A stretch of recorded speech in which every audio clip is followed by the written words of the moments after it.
مفعول لہو اور مفعول معہو کا بیان. مفعول لہو اور مفعول معہو کا. مفعول مطلق، مفعول بہی، مفعول فی، تین. مفعول لہو، مفعول معہو. معہو مفعول لہو کیسے کہتے ہیں؟ مفعول لہو کہتے ہیں اس مفعول جس مفعول کے سبب فعل واقع ہو. جس مفعول کے سبب کیا فعل واقع ہو اسے بولتے ہیں مفعول لہو، یا پھر مفعول لأجلہ. جیسے قلت قمت اکراما، میں تعظیم کے لیے کھڑا ہوا. تو یہ اکرامن یہ ہے مفعول لہو، اسی کی وجہ سے اس سے پہلے والا فعل ہوا ہے. کون سا؟ کھڑا ہونا.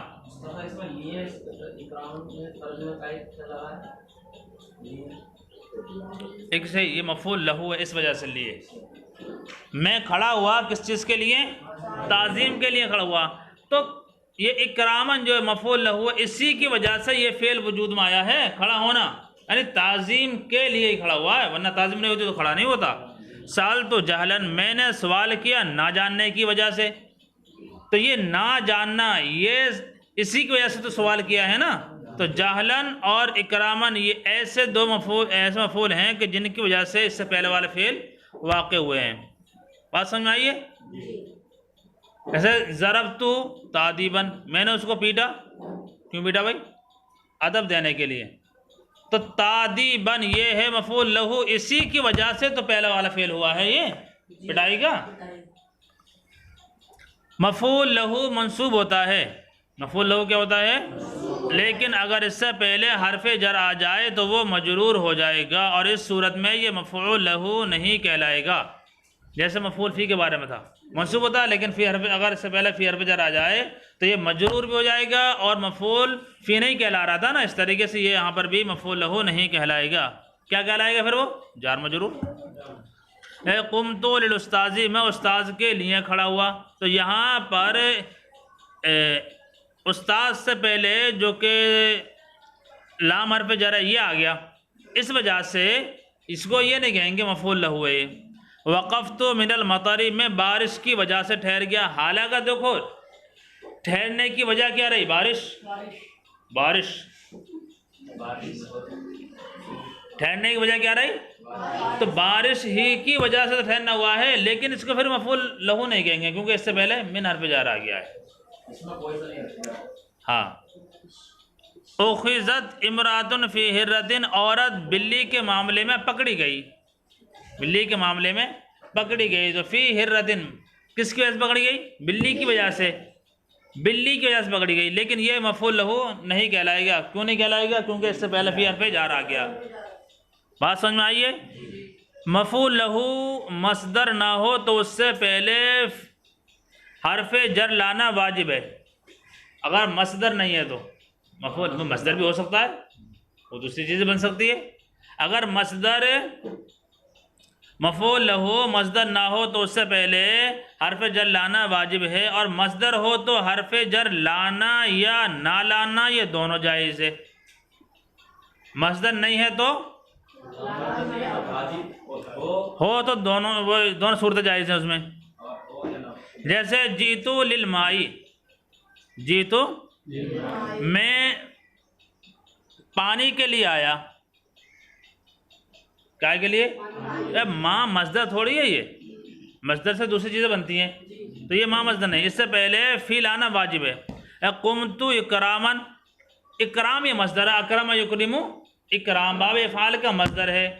تو میں تعظیم کی وجہ سے کھڑا ہوا. تو یہاں پر حرف جر نہ لے کر کے آؤ، قمت اکراما کہہ دو، یہ بھی جائز. اور لاؤ تو یہ بھی کہہ دو للاکرامی، قمت للاکرامی.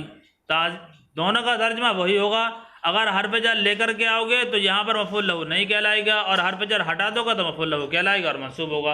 اور حرف جر لے آؤ گے تو یہ جار مجرور کہلائے گا. بات سمجھ میں آئیے؟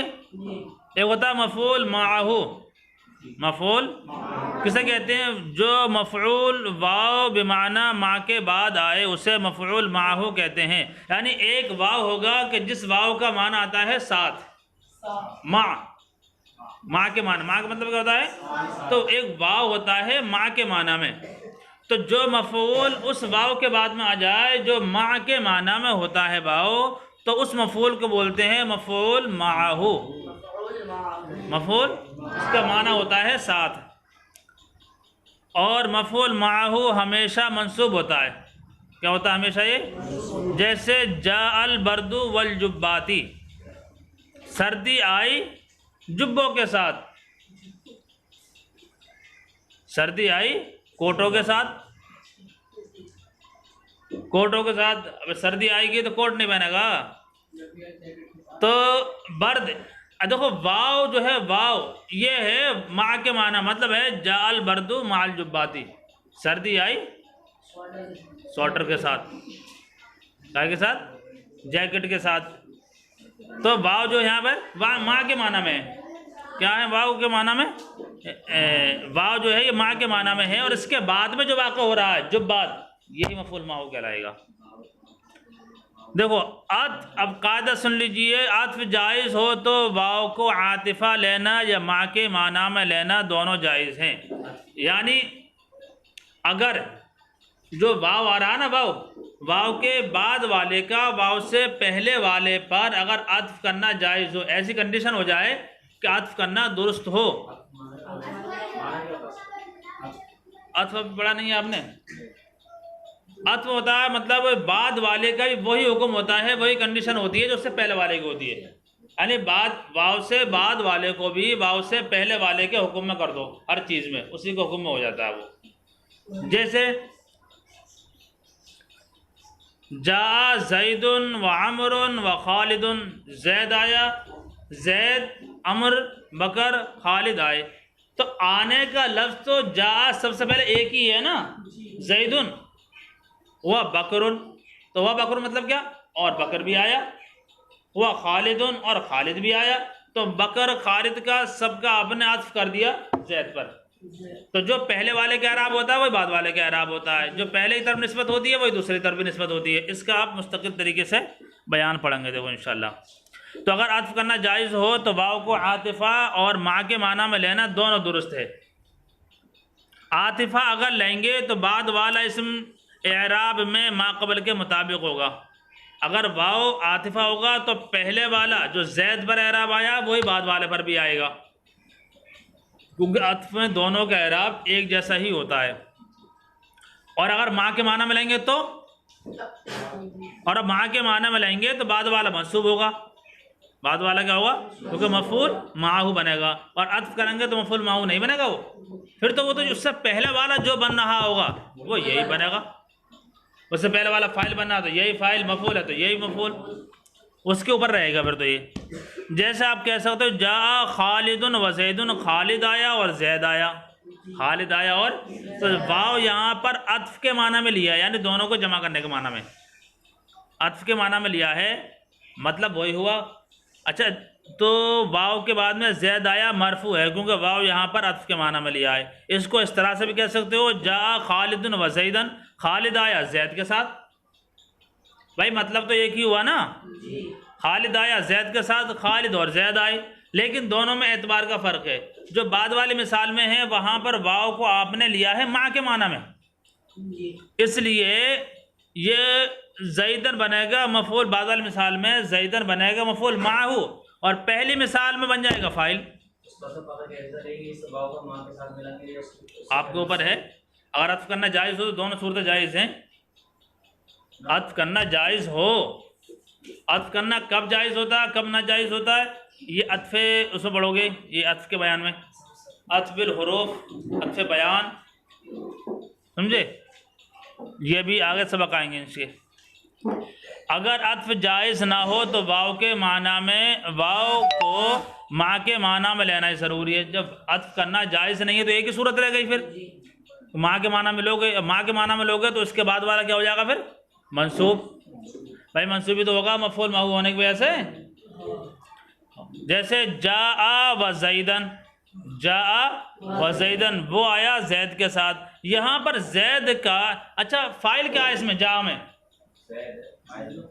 زید کہاں سے ہو گیا؟ ہاں تو ضمیر ہے نا جاء کے اندر، اور زید کا اس ضمیر پر عطف نہیں کر سکتے. کیوں نہیں کر سکتے؟ کیونکہ عطف جب کرتے جبکہ اس کی ضمیر متصل سے پہلے تاکید لانی پڑتی. جاء ہوا و زیدن، یہ تو کہہ سکتے تھے ڈائریکٹ، اس پر عطف نہیں ہوگا.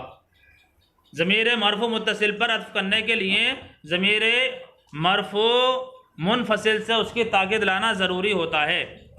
ایسے ہی جو اس مع کے بعد آئے وہ مفعول معہ نہیں کہلائے گا. جیسا ذهبت مع زید، میں زید کے ساتھ چلا گیا، میں زید کے ساتھ چلا گیا. دیکھو ایک ہوتا ہے واو، واو کس کے معنی میں ہوتا ہے؟ مع کے معنی میں. واو جو مع کے معنی میں ہوتا ہے اس کے بعد میں جو اسم آتا ہے وہ کیا بنتا ہے؟ مفعول معہ. اور لفظ مع کے بعد میں آ جائے تو بھائی واو جو مع کے معنی میں ہے اس کے بعد میں اگر اسم آراد مفعول معہ کہلا رہا ہے وہ، اور واو کو ہٹاؤ لفظ مع اس کو ہی رکھ دو، تب کیا بنے گا؟ تب وہ مفعول معہ نہیں کہلائے گا، مفعول معہ نہیں کہلائے گا، مفعول فی ہوگا وہ. تو جو اسم مع کے بعد آئے وہ مفعول معہ نہیں کہلائے گا. مفعول معہ وہی کہلائے گا جو اس واو کے بعد میں آئے جو مع کے معنی میں. ڈائریکٹ مع کے بعد میں آئے تو مفعول معہ وہ نہیں کہلائے گا. تمرین نمبر 1 تو سوالات ہوئے گئے. تمرین نمبر 2 میں غلطی کی نشاندہی کیجئے. جس کے سبب فعل واقع ہو اسے مفعول لہو کہتے ہیں. مفعول لہو ہمیشہ منصوب ہوتا ہے، کبھی مجرور بھی ہو جاتا ہے جب سے اس سے پہلے حرف جر آ جائے. مفعول لہو مصدر نہ ہو تو اس سے پہلے فی لانا، فی پہلے لام لانا ضروری ہے. لام نہیں بلکہ حرف جر. ہاں جو اسم واو کے بعد آئے اسے مفعول معہ کہتے ہیں. واو بمعنی مع، واو جو مع کے معنی میں ہے، جو واو مع کے معنی میں ہے اس کے بعد میں آئے اس کو مفعول معہ کہتے ہیں. تمرین نمبر 3 میں کیا کرنا ہے؟ مفعول لہو مفعول معہ الگ الگ کرنے ہیں. احمر وجہہ غضبا، اس کا چہرہ سرخ ہو گیا غصے کی وجہ سے، تو غضبا مفعول لہو، مفعول. ایسے اکلت و زیدن، اکلت و زیدن، تو یہاں پر زیدن کیا ہے؟ مفعول معہ. سافرت طالبا للعلم، میں نے علم کو طلب کرنے کے لیے سفر کیا، تو مفعول لہو کون ہے؟ یہاں للعلمی ہے. کیا ہے؟ للعلمی ہے. اور ایسے قمت اکرامن للاستاذی، اس میں اکرامن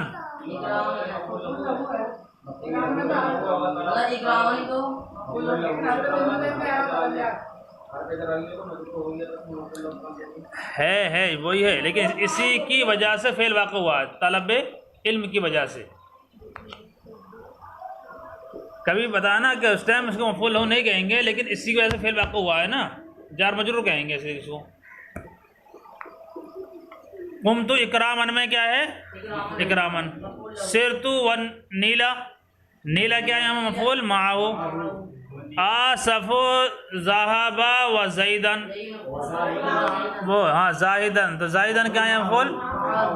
ترکت الحرام حیاء من اللہ، میں نے حرام کو اللہ سے حیا کرتے ہوئے چھوڑ دیا، تو حیان کیا ہوگا یہاں پر؟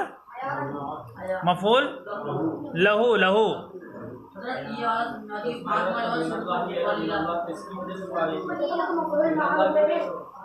حیان.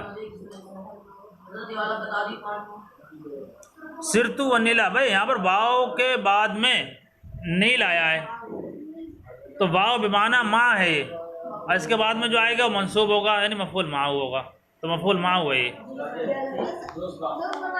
بوجھ میں کیا ہے؟ اس میں نصر الرجل و ناصرن، تو ناصرن نہیں ہوگا، ناصرن ہوگا مفعول معہ ہونے کی وجہ سے. ایسے ہی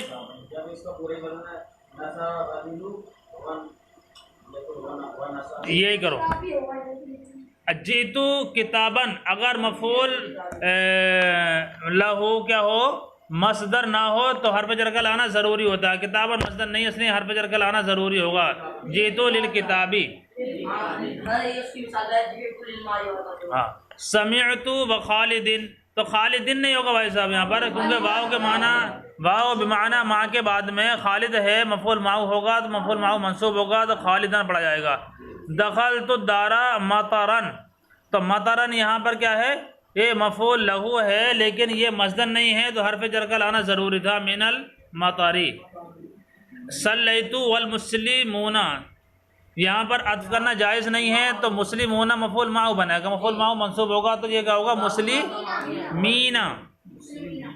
نجح رجل کلبن یہاں پر یہ کلبن جو ہے مفعول لہو ہے اور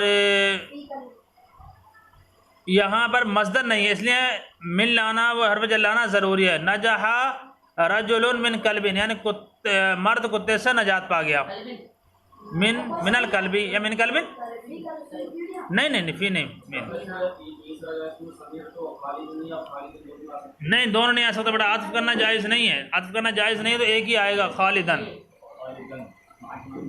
زلت رجل ولدن لڑکے کا پیر پھسل گیا واحلن کیچڑ کی وجہ سے تو من الواحلی کیونکہ مصدر نہیں ہے نا مصدر نہیں ہے تو حرف جر لانا ضروری ہے. من الواحلی کیچڑ سے ہوگا لیکن فی لانا ضروری ہے. فی کیا لانا ہے فی لانا ضروری ہے.